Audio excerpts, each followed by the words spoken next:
Now, Abraham was 75 when he left Haran. I'm only 47, but people still think it's kind of foolhardy and abrupt, and it's kind of surprising that my wife and I would just pack up and move off to Florida without any real destination other than a state in mind. Well, I'm not quite as trusting as I'm making myself out to be. Let's give a little more background. Because you'll find that God in our lives will first whisper, and then He'll nudge, and then He'll shout, and if you still don't listen, then He'll push. So I've been a Christian for over a quarter of a century. And from the very beginning, when I was probably most on fire at new conversion, I thought about going into ministry. My plan was to go into ministry, but later. So I was a police officer at the time, had a very successful career, detective, in charge of CID, night command, SWAT, did the whole gamut. Rose through the ranks at an unusually fast pace. Loved the job, didn't want to leave. Also, had a family, tied up in family concerns, their sports, raising them, getting them off, doing their thing. So I was basically tied up, as Paul said, the distractions of this world. That's the thing. So it was always, I'll do ministry, but later. So a few years ago, that nudge became a shout. God basically said to me, is this real? Like it's time to basically poop or get off the pot. Are you a disciple? I set out the Great Commission. You're all to go out to the world and preach. So I finally started to listen. Went back to school, got my degree, immediately transferred into the Master's of Divinity, got that, all with the intent of going back into the military as a chaplain. I was a Marine. But let me first reach full retirement so I don't have to worry about funding my ministry. I'll be self-funded like Paul. And maybe I'll wait 3 years after that. I'll work a little further so I can even pad the nest more and have less concerns. So again, the Holy Spirit whispered. He nudged. He even shouted. Yet my response still remained, yes, Lord, later. So first I need to do such and such. Really? Now Jonah, he was a lot more honest than me. He didn't say, yes, Lord, later. He just flat out told the Lord, no way, Jesus. And he headed in the opposite direction. He ran away from Nineveh and headed to Tarshish. And we know what happened to him. Now, despite having no desire to be swallowed by a giant fish, I still continued to go towards Tarshish myself. So God needed to give me a little more motivation.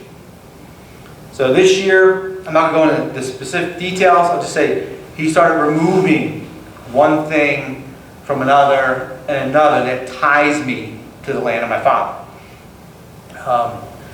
Without the details, I'll give you an idea. It's 2019. You guys watch the news. I'm a command level police officer. Once you get to the command levels, it's no longer about going out and locking up bad guys and enforcing the law. It's politics. You are now in the political sphere. So imagine a old school law enforcement cop who's a born again, very outspoken, not shy Christian who speaks exactly the truth he sees when he thinks it's appropriate in a political environment which is very left-wing, very politically correct, very secular, very worldly. You can imagine that basically I was a square peg in a round hole at that point. The job had moved on and my services were no longer needed. So I left. 2 of my 3 children, successful jobs, got beautiful nice houses, they're gone. The 3rd had a good job, serious girlfriend, so although he probably doesn't want to leave the house forever, it's obvious that it's going to happen pretty soon anyway. And then even my beloved dog died. So, and there's a couple other things that are a little more personal, so I won't get into it, but I kind of sort of feel like Job, where my faith's being tested, and each thing is being taken away, taken away, taken away. So then like Jonah, I got to the point where I was afraid that I'd be walking around Port Creek Park and a giant whale would jump out and swallow me. So I had to go. And this is where faith comes in. It says, I'm not happy about everything that I just shared, but I trust that God definitely has his reasons.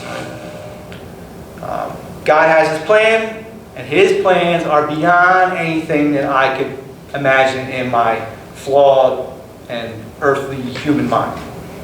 So when God says, go from your country and your kindred and your father's house to the land I will show you, I'm going.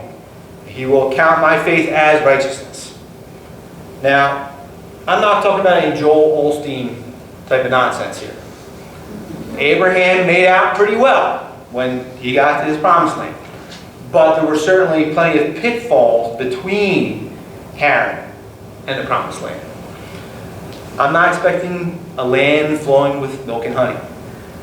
What I am expecting, that at the end of this race, I will be able to say the same thing that his great-grandson Joseph said. And Joseph was betrayed by his brothers and saw injustice far worse than I ever had and probably ever will. But I, like him, at the end, I want to be able to say to those people who think they were the architects of my woes, I can inform them that, as for you, you meant evil against me, but God meant it for good, to bring about that many people should be saved as they are today.